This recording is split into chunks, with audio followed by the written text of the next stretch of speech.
माझ्यासोबत राजेभाऊ फड आहेत, शरदचंद्रजी पवार पक्षाचे नेते. खरं पाहिलं तर परळी तालुक्यातील ऊस उत्पादक शेतकऱ्यांना ऊस कारखान्याला नेण्यासाठी खूप मोठ्या प्रमाणामध्ये अडचणी येत आहेत आणि त्यानंतर ते माझ्यासोबत आहेत. भाऊ, स्थानिक शेतकऱ्यांना खूप ऊस उत्पादकांना अडचणी निर्माण होत आहेत ऊस कारखान्याला नेण्यापर्यंत.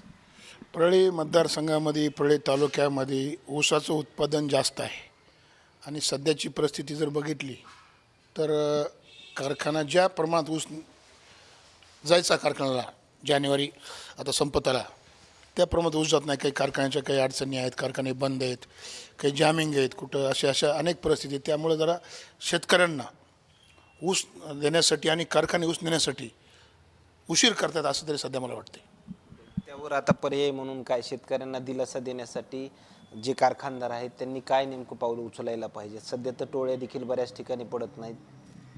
सध्या कसं आहे, प्रत्येक आता ऊसाचं एक तारीख असते, डेट. ह्या महिन्यात ह्याची लागवड असते, त्या महिन्यात त्याप्रमाणे ऊस कारखाने नेत असतात. पण कधी असं थोडं कारखान्याच्या काही मेंटेनन्स कामं मागं पुढे होत आहेत काही गोष्टी. पण तरी पण कारखान्याने त्यांची कॅपॅसिटी वाढवून तात्काळ काय मेंटेनन्सची कामं पूर्ण करून शेतकऱ्यांचा ऊस वेळेवर नेला किंवा वेळेच्या 1 दिवस 2 दिवस अगोदर नेला तर शेतकऱ्यांचा तिथं फायदा होईल आणि शेतकऱ्यांना समाधान मिळेल किंवा आमचा ऊस कारखान्याला टाईमवर जात आहे, वेळेवर जात आहे. असं जर झालं तर सध्या तरी शेतकरी थोडा भयभीत झाला की आमचा ऊस आज 1 महिना झालं तारीख येऊन तरी ऊस गेला नाही. या संदर्भात सर्व कारखानदारांनी विचार करायला पाहिजे. आता सध्या परळीची परिस्थिती बघितली तर सध्या सगळेच कारखाने ऐकले गेलेले आहेत. त्यामुळे आता कुणाला बोलायचं आणि कुणाला काय सांगायचं, सध्याची परिस्थिती काही जरा परळीची बघितली तर वेगळीच आहे. दुसरीकडे पाहिलं गेलं तर दोन्ही राष्ट्रवादी एकत्रीकरण येणार अशा चर्चा देखील मोठ्या प्रमाणामध्ये पाहायला मिळत आहेत. तुम्ही त्याकडे कसं पाहताय? त्या संदर्भात काही माहिती वगैरे?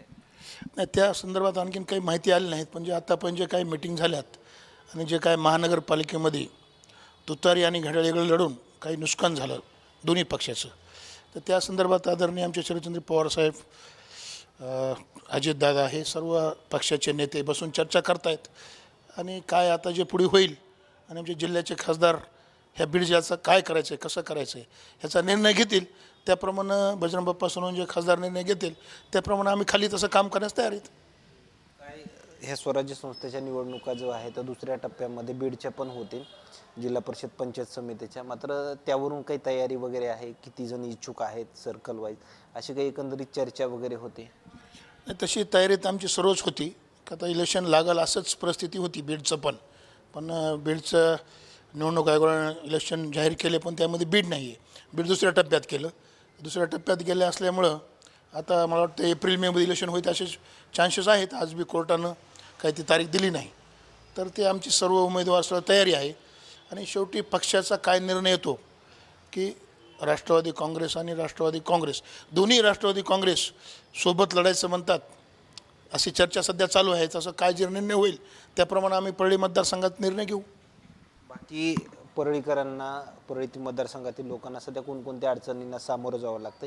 एकंदरीत अशा चर्चा वगैरे काही ऐकायला मिळतात का सध्याच्या वातावरणात? नाही, सध्या परळीमध्ये तर सगळ्या अडचणीच आहेत.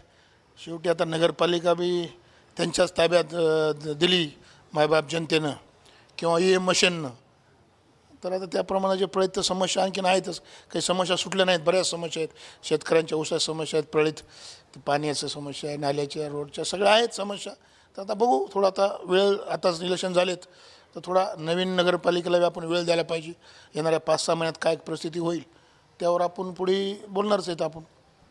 अशा जसं नगरपालिकेचा निकाल लागला त्यानंतर काही शरदचंद्रजी पवार यांच्यासोबत काही चर्चा वगैरे झाली बीडच्या राजकारणासंदर्भात वगैरे काय? नाही, ते सही झालं किंवा आपण चांगल्या पद्धतीनं लढलोत. सर्व उमेदवार आपण उभा केले. आम्हाला 2 विजय मिळाले. आमचे बरेच अल्पशा मतानं आमच्या 7-8 जागा गेल्या. आणि परळीत बघितलं तर आमची कुणासंग युती नव्हती.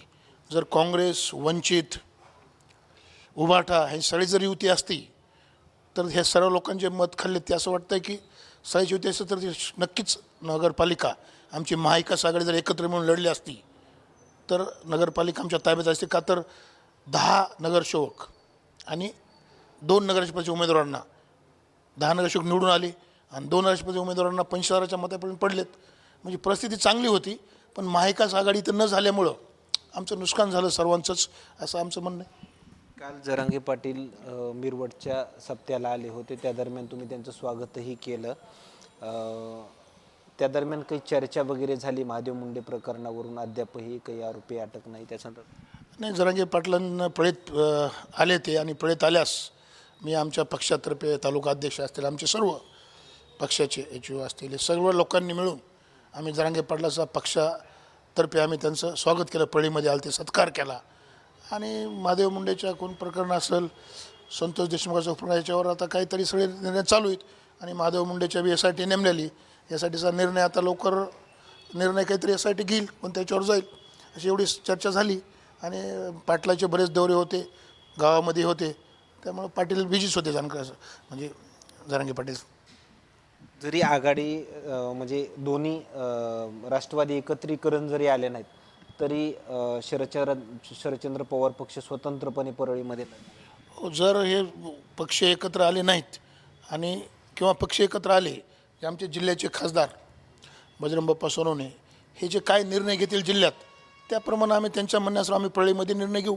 की खासदार जर म्हणले आम्हाला आपल्याला लढायचं आहे, आम्ही वेगळे लढू. खासदार म्हणले की आपल्याला बसून काय निर्णय होईल त्याप्रमाणे करायचं आहे. म्हणजे आमचं जे इथला निर्णय जिल्ह्याचे खासदार आणि आमचे नेते बजरंग बाप्पा सोनवणे जे घेतील तेच आम्ही, त्याप्रमाणेच आम्ही पुढे वाटचाल आमची राहील. राजूभाऊ फड, खरं तर हे होते शरदचंद्रजी पवार पक्षाचे नेते राजूभाऊ फड. आणि सध्याच्या ऊस उत्पादक शेतकऱ्यांना ज्या अडचणींना सामोरं जावं लागतं या संदर्भात झालेली चर्चा, दोन्ही राष्ट्रवादी एकत्रीकरण येणार का यावर झालेली चर्चा, मात्र ही चर्चा काय सांगून जाते? शरदचंद्रजी पवार पक्ष हा जिल्हा परिषद पंचायत समितीच्या निवडणुकीमध्ये स्वतंत्र लढणार का, यावरून देखील त्यांचे आलेले प्रत्युत्तर मात्र हे काय सांगून जातात, ही चर्चा मात्र नक्कीच आपल्याला समजलं असणार. मात्र आणखीन काही नवीन अपडेट्स मिळतील का, हेही पाहणं तेवढंच महत्त्वाचं ठरणार आहे. कॅमेरामॅन सोबत सुरेश बिडिया, बीड, परळी.